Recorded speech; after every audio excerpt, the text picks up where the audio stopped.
in the temple, it is considered as your offering. Then share the broadcast, as it is generally believed that there is love in sharing.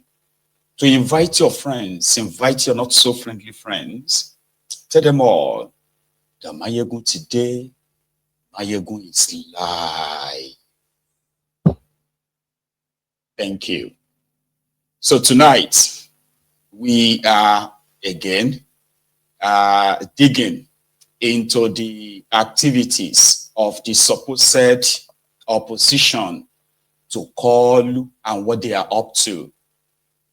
So, El-Rufai, the guy that is leading the charge, because you can see he is leading the charge after he got used and dumped by Tinubu. Now, El-Rufai is considered as, or can be likened to, what do you call it? A sort of like a betrayed lover. Yeah, I think that's the word. Betrayed lover. You know, some would say scorned woman, right? So you cannot imagine, right, what kind of damages he can do until it is done. But to some, El-Rufai is just a tiger who can only bark or can't bite, roar, or can't tear. While others believe that, well, El-Rufai is going to be the Achilles heel for Kolu. In fact, as he was the last, sort of like the last screw to put together Tinubu's, presidency that you have right now. Anyway, El-Rufai has been telling everyone who cares to listen that Tinubu is going to be an OTP, and that is one-term president. How he's going to do it, we don't know. So they're talking about opposition. So to El-Rufai, the oppositions are going to group together and they're going to go to the SDP. And from there is where they are going to send the Kolu back to Lagos in 2027. So that's where we're going to start from tonight. And then we're going to go all over the place as usual, right? Touch this, touch that, pick on this and that. And when the time permits, we can have it. So at the SDP headquarters, where El-Rufai is now acting as top shifting of the SDP. I'm talking about the party he officially joined about 2 months ago, thereabout. So El-Rufai believes that there's still so many of his pals in the APC, his pals in other places, that including the sitting, or should I say, the current lawmakers, right? So he said a lot. So to El-Rufai, he is not responsible for bringing about Tinubu. It is actually the judiciary that foisted Tinubu on you. You only played a role expected of a supposed party member, but the judiciary that ignored all the obvious. That's what he said, anyway. So he also believes that if the democracy in that contraption collapse, right, definitely it is because the judiciary allowed it. So from their headquarters in the SDP, where all this took place. So let's start from there tonight, ladies and gentlemen.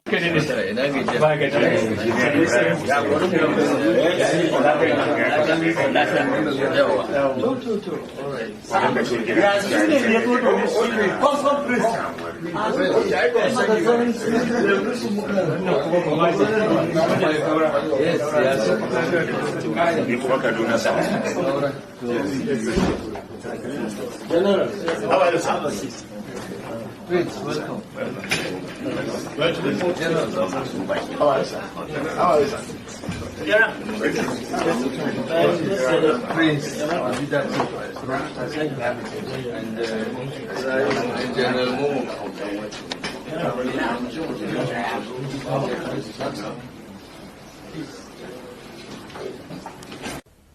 Since I joined the Social Democratic Party on the 10th of March, I have been gratified by the reception of Nigerians and love expressed for the party.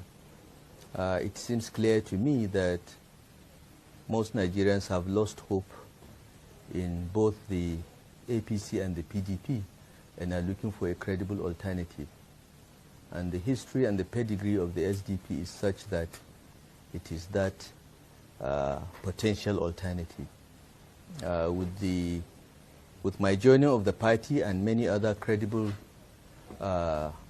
politicians, I think many people see the party as the hope of the future, as that democratic party that will finally put people first rather than politicians first.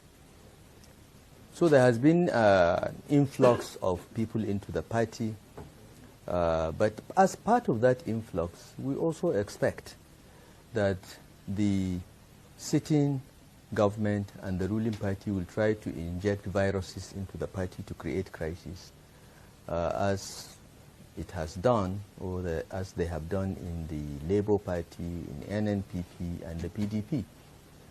So we have to manage the influx into our party. We have to be very thorough and carry out due diligence, particularly with regards to those that will be entrusted with the leadership of the party. And we expect, as new people move into the party, the system of integrating with the old leadership would be a challenge, because people like to be leaders, whether they deserve it or not. So we have to listen to everybody and we have to evaluate the quality of people, but this is something that we will resolve. We have done that before when I was part of those that were founding members of the APC. We had to navigate those challenges of trying to get harmonized structures reflecting three political parties, ACN, ANPP, and CPC, as well as breakaway factions of the PDP, APGA, and DPP. So this is normal. It's part of the challenges of leadership, but I'm confident that we'll resolve it without any problem, by the grace of God. The SDP is well. The SDP is stable. The SDP is sound. Good afternoon, ladies and gentlemen, and of course, by extension, good afternoon, Nigeria. Well, of course, we're members representing our various constituencies in Nasarawa State on the platform of the Social Democratic Party. And I guess for introduction's sake, I'm Honorable Gaza Jonathan Befi. I represent the people of Karu, Kefi, Kokona Federal Constituency of Nasarawa State. And my name is Honorable Abubakar Sarki Dahiru. I represent Lafia of the Federal Constituency. I'm from Nasarawa State. And of course, with us is our chairman, Alaji Danlami, the chairman of SDP in Nasarawa State. As I was saying, and as I fondly say anytime I'm speaking on the floor of the House of Representatives, I proudly represent this party, and I say, without any fear or favor, the most stable party in Nigeria today.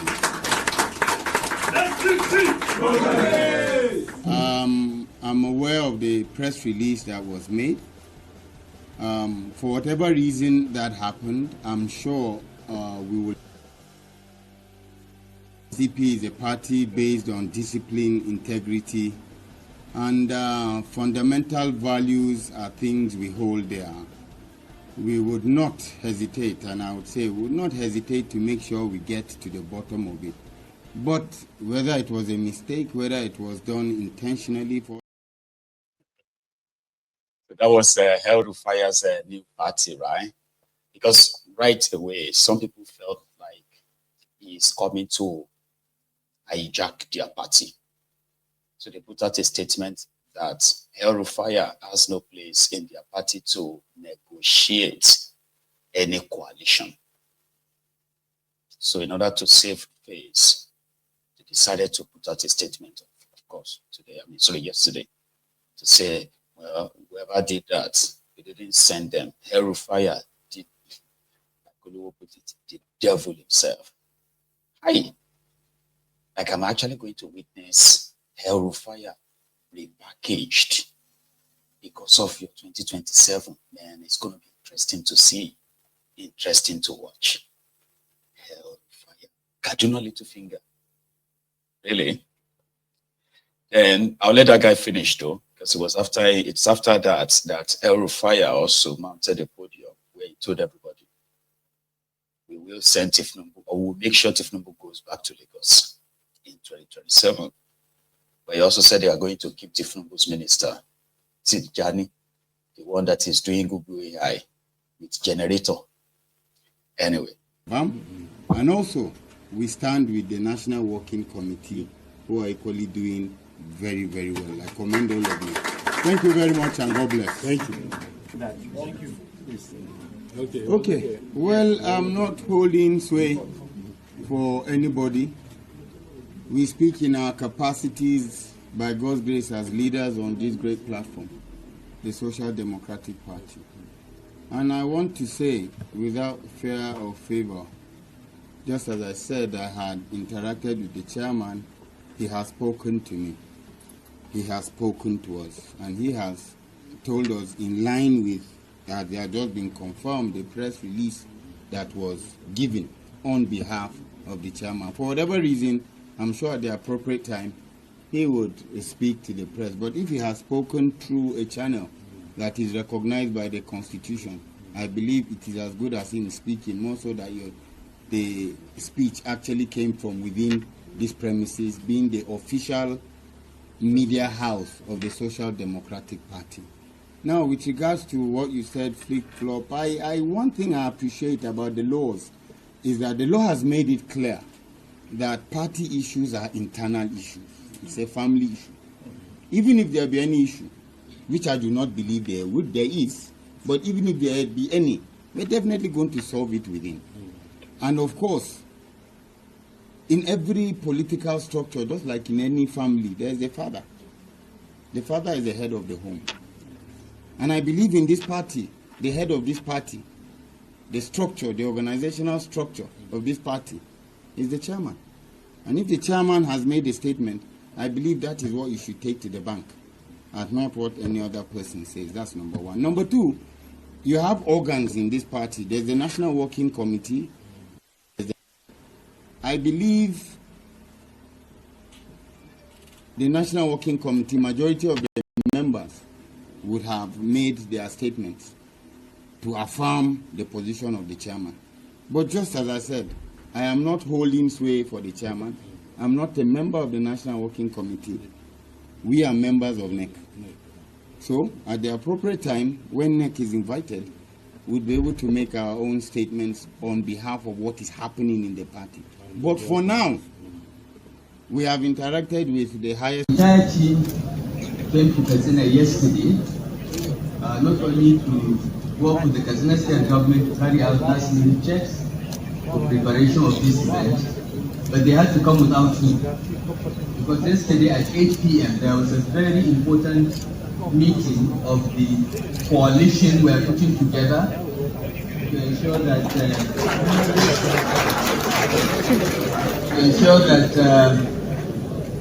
President Tinubu goes back to Lagos, though we still keep the 20%. Alright, we'll still keep the minister because he's doing good work, okay, but I'll come to that. So I had to attend that meeting at 8 p.m. and the Katsina airport does not operate after 8 p.m. So I couldn't come until this morning. We are booked to travel on Rano Air to arrive here about 9:30. Rano just cancelled. I think he must. Nuisance, Lele. Did you hear him? That's how you are going to know that the devil is himself, right? El-Rufai, Kaduna little finger. You know who is Tijani? What's that his name again? I've forgotten his full name again. He's a minister under Tinubu. Minister of Communication. Yeah, the one that want to use AI, right, to pilot agriculture in a country where, country of to over 200 million people, where they are generating 5,000 megawatt electricity. And that's the person that is doing well to El-Rufai. We are going to make sure we send President Tinubu back to Lagos, or goes back to Lagos. Or we'll keep Tijani. You get that? It's called top fooling, isn't it? So he said they are putting together a coalition because he's very much like playing an important role in that. He's very much involved. And he's in a position to speak on that. But others have said, no, he's not in any authority to speak on anything. El-Rufai is a snake. And this is not even about people not liking him or not, okay? It's actually about his personality, his life. You can't ignore that, right? So, and he is also a liar too. I'm talking about a chronic liar using, what do we call that thing again? Oh no, it's called Fatia also, no. You know what I mean? Like that part where they had to pretend that, you know, they are allowed, as it's said, that they are allowed to lie to the people, false representation, right? So El-Rufai is that. However, there is also a guy who also claimed to be involved in their coalition talk. And that person is the guy who bought Tinubu's presidential ticket in APC then, the grass cutter, Babashir Lawal, the guy who stole 242 million naira cutting grass around the people, the IDP camp. Then when he got shocked, when Tinubu decided to go and pick Shittiman, a terrorist sympathizer, as his running mate or his vice, pushing the agenda of a Muslim ticket. So he himself says he's part of a coalition talk. And that coalition talk hasn't really chosen any platform, but he's talking about PDP. Babashir Lawal on this their coalition talk. Well, first of all, regarding Atiku, I'm not his spokesman. But my stand with Atiku is that, you know, we are from the same state, and he's an elder statesman in my state in particular. He was a former vice president, an eminent politician. And so, to that extent, I have great respect for him as a politician, as an elder from my state. As to his political ambition, he's entitled to it, like every Nigerian that is entitled to it. It is not for me to decide on which platform Atiku will contest, or if he will contest at all. It's for him and his inner circle to decide. Be that as it may, I can confirm that in almost most of the political meetings I've attended with regards to merger or the new political platform, I've run into Alhaji Abubakar Atiku severally. He's been attending. Even just yesterday, I was at one of such meetings, and he was there. So he has been an active participant in the need for opposition political parties to move into one platform to form one strong opposition party. Whether he will contest on that platform or not is not the issue. Now, the way about this is we have a technical committee of experts, experienced experts, who analyze all the possible political parties we could adapt and move in, and strengthen it, and upgrade it, and make it more suitable for competitive elections. That's our main goal. And Atiku has presented himself at all such meetings, and my reading of him is that he's committed to this cause. In fact, he's one of the most committed towards this cause. This I can tell you about Atiku. Now, as to the coalition itself, it is mostly driven by prominent politicians who agree to come together to form this coalition. It is not focused on which political party should form the merger. First, our options are this. Do we get another party that we could move into, modify it, upgrade it, and strengthen it for elections? Or do we register a new political party? We have technical committees of experts looking into both of this. And I am sure, as we speak, we are getting to the end of the process, and I think we'll soon announce a party that will move into